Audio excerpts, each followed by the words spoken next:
Hello and welcome back to episode 85. Thank you so much for joining me.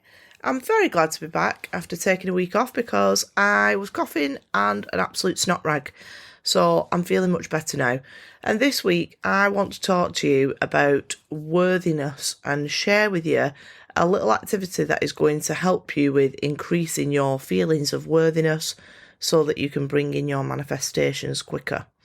And I was on a call with one of my one-to-one clients last week and we were talking about this lack of feeling worthy that was preventing her from embodying her vision.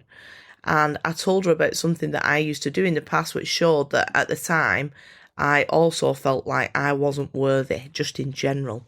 So because I've got a memory like a sieve, when I used to live at my old house I would often make myself a toast and then I would forget that I'd put it in the toaster and I would burn it. Even though I had a full loaf of bread on the worktop that had cost about £1, I would stand there every time over the bin with this piece of toast and scrape off the burn.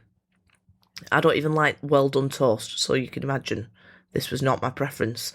And I know that doesn't seem like a major thing, but I would do that over and over and over again for years. And now, when I think about that, it just strikes me as how symbolic that was, that I felt like I was just having to put up with something that was less than what I wanted because I obviously didn't feel like I was worthy even of a new piece of fucking bread. Now, if I'd have been making a toast for somebody else and I burnt it, I would never have dreamed of serving them that.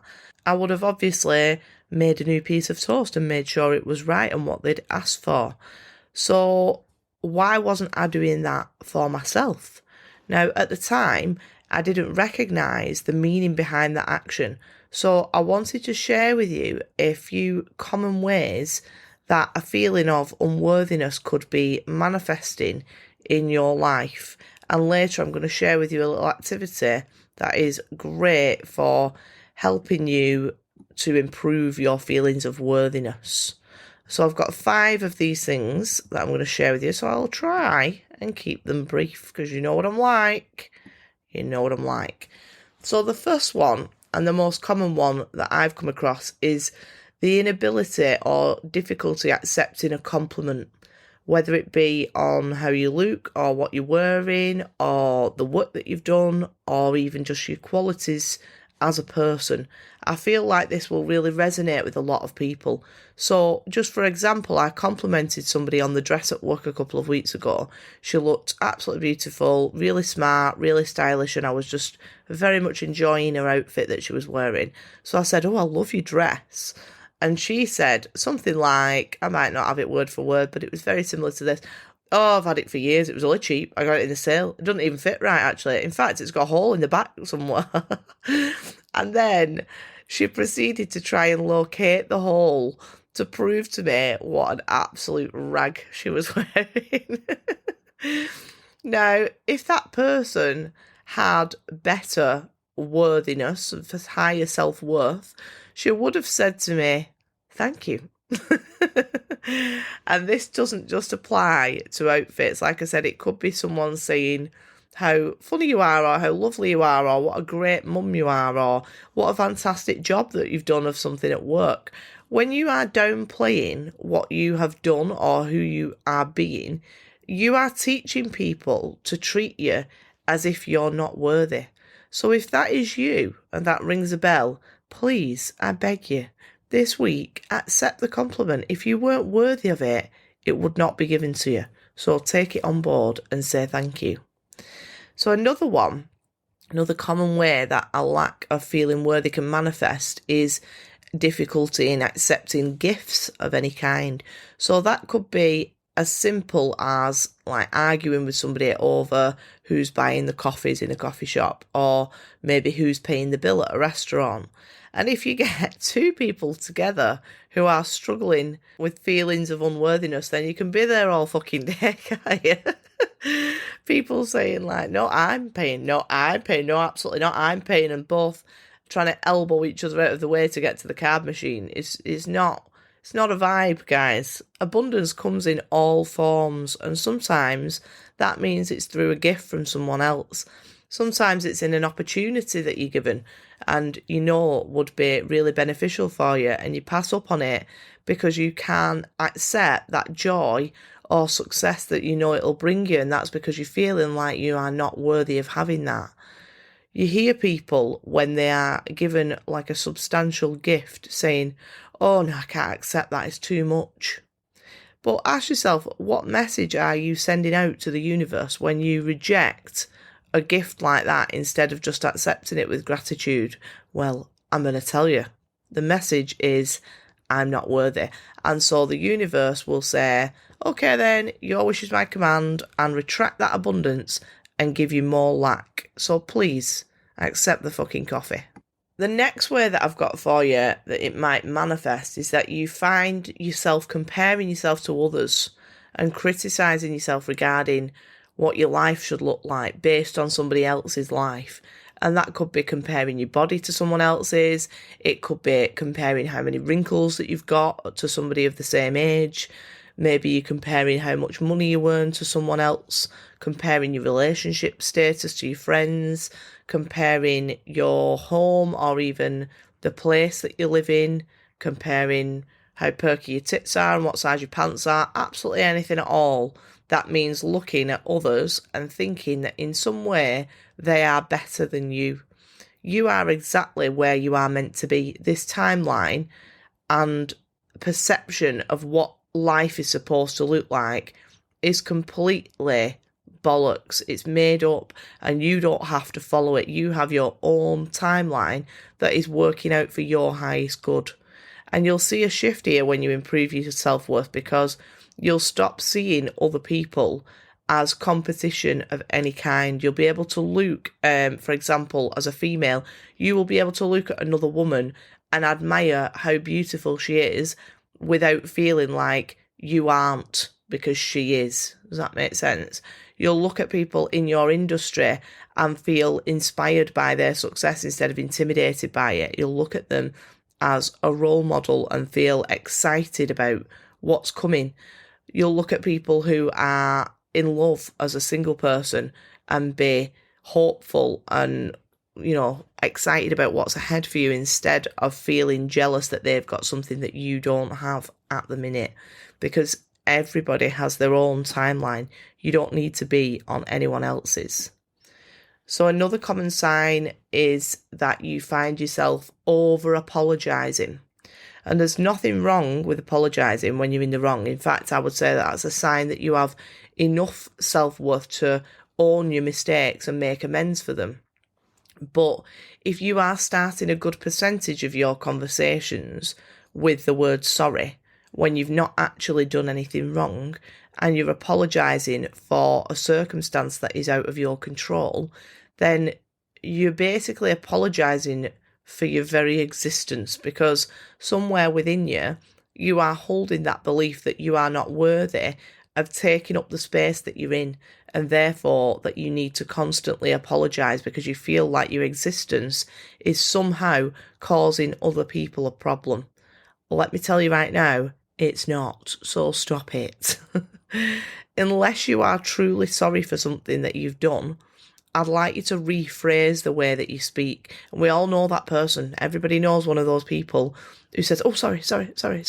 And you can see it in everything about them, the body language, the way that they portray themselves, a lack of self-worth. We are not being those people. So let's say, for example, you are working on a till in a shop and it's busy and it's not your fault. It's a busy day in the shop. And the customer reaches the till and you say, I'm really sorry for your wait.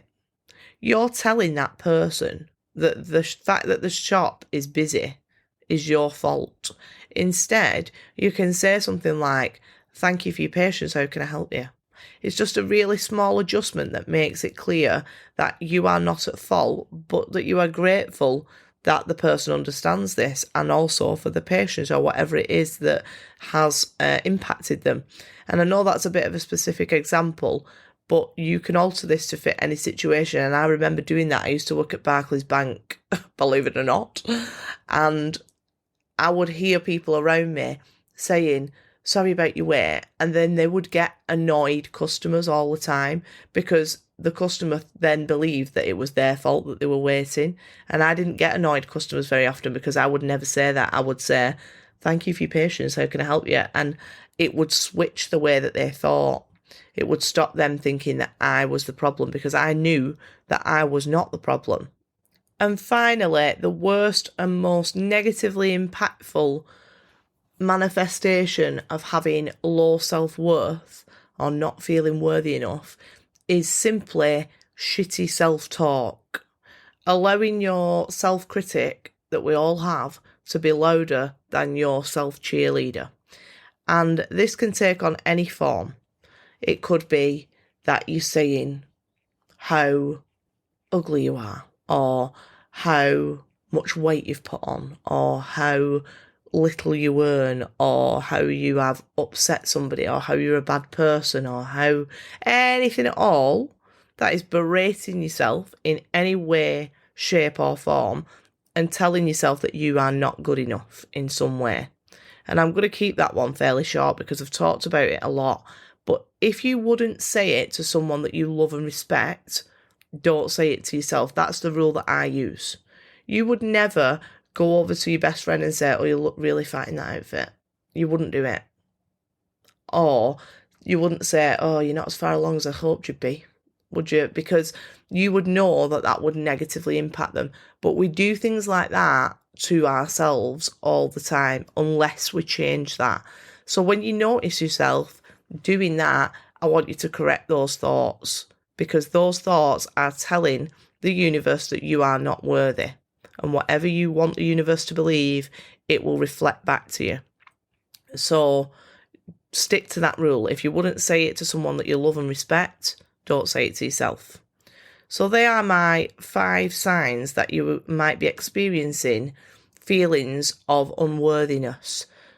Inability to accept a compliment, rejecting gifts, comparing yourself to others, over-apologising, and shitty self-talk. So now, let's talk about the task that I'm going to set for you this week. And I would love you to join in with this task. And I would love you to share it with me in the Facebook group, on Instagram, anywhere you like, because I'd love to see the impact that this will have. And I think it's going to be a good one. So this is something that was inspired by my head teacher, actually, a few years ago when she first started at our school. So when she came in, she was all brand new and fresh and excited about this school, and we'd been there a while. And she came into school and she started making some big changes to the way that we worked, and in particular, the building that we were working from, which shook us all up a bit at the beginning, but it worked out very well. And in one of the earlier staff meetings that we had with her, she asked us to say what we thought about our school environment and whether it was a nice space to come to, both as staff members and for our children. And we all pretty much agreed that we liked it very much and that it was really nice and it was quite tidy, because we were obviously quite protective of it. So she then set us a task for the rest of the meeting to walk around the school in little groups with a pen and paper and do an audit of the environment. And she wanted us to really notice everything and look in detail at our school. And I remember really noticing for the first time all of the what can only be described as old shite that was hanging around all over the place. Some on our stage, some in the cupboard units, some had collected in piles near the outside buildings.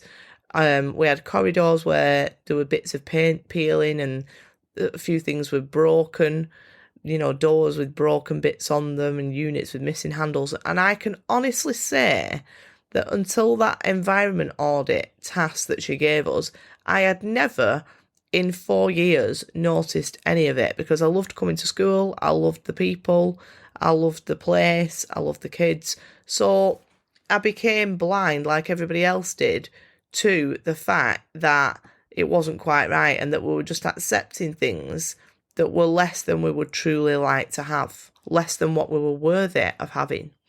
So once we'd collected it, we came back together and we shared our findings, and then she and all of us went to work then on cleaning it up, and having a clear out and just generally sprucing it up.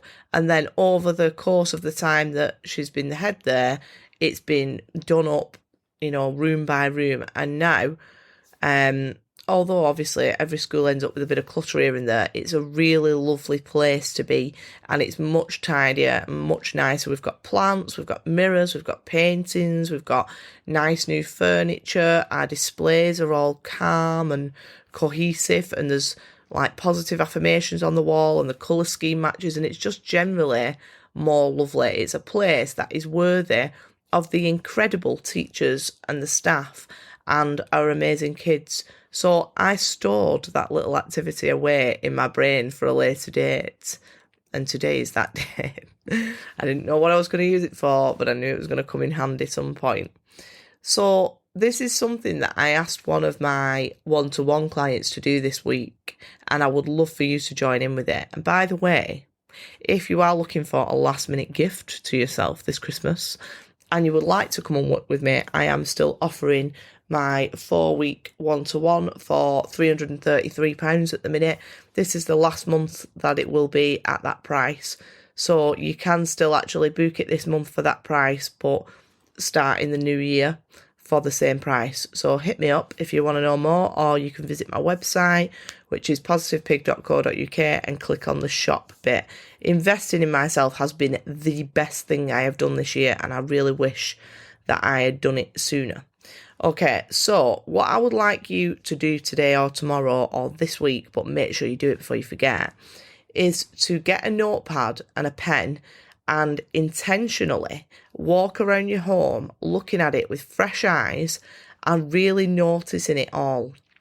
Because we spend so much time in our home, that's a reflection of how worthy we feel. And we often get blind to things that we kind of just got used to not being quite right. So what I want you to think about is these questions as you're walking around. What in here makes me feel like I am not worthy? What am I settling for that's not really what I desire? What the woman who is living my vision would desire? And I know that the woman who is living in your vision, or the man, might have, £500,000 house or more. But think about it just room by room. Ask yourself what in here needs gradually upgrading or replacing, what needs finishing or fixing. I know that in my environment there are things that are unfinished from when I moved in, only little things, but things that I've never got around to doing. And I know that there's things that need fixing. There's a couple of bulbs that have gone that need replacing and things like that. There's a few scrapes on the wall that need touching up. So doing an audit of your life, starting with your home, will open your eyes to your burnt toast, the things that are not what that woman or man who is living in your end vision would accept. And this doesn't have to cost you a fortune. In fact, the majority of it is going to cost you very little. It's going to be a lick of paint. It's going to be a new light bulb, a declutter of a space, maybe, what's it called? Upcycling a piece of furniture and making it more like something that you would love. But energetically, you are upgrading your environment, and you spend so much time in that particular environment. And that is going to say to the universe, look, this is my space. Look how beautiful it is. Look how proud of it I am. This is how I live because I am worthy. So show me how good it gets for a person with this level of worthiness. And then if you enjoy that activity, you can take it further. You can then move that to your work environment. You can, whether you're working an office, you might want to rearrange your desk and make it a nicer environment. You might want to ask for a new chair. If you work in your own space, like you've got an office of your own that belongs to you, like a business space, you might want to redecorate it. You might want to get new carpets that are bougier. You could extend this to your car. If your car is a bit of a tip like mine always is, you could have a good clear out, get rid of anything that's not supposed to be in there, have it valeted, have it washed, maybe get yourself a little car organiser pack, the things where you can keep snacks and shit in. I love them. So you can really audit your life and think, what about this is not what I want, what am I putting up with here because I don't feel worthy. And the act of upgrading it intentionally is going to build your worthiness and make you see your value. So I hope that you have enjoyed this episode. If you have, please, please, please, could you do me a favour and leave me a review? It will help me so much. Over the past couple of months or so, I got like an influx of reviews, but I've not had any this week. So if you could leave me a review, I'd be so, so grateful. Thank you very much. So thank you for listening, and I hope you have a wonderful week, and I will speak to you. What date will it be? Next Monday? Oh, shit. It's Christmas Eve next Monday. I better start shopping. So I will see you later, and have a wonderful week. Bye.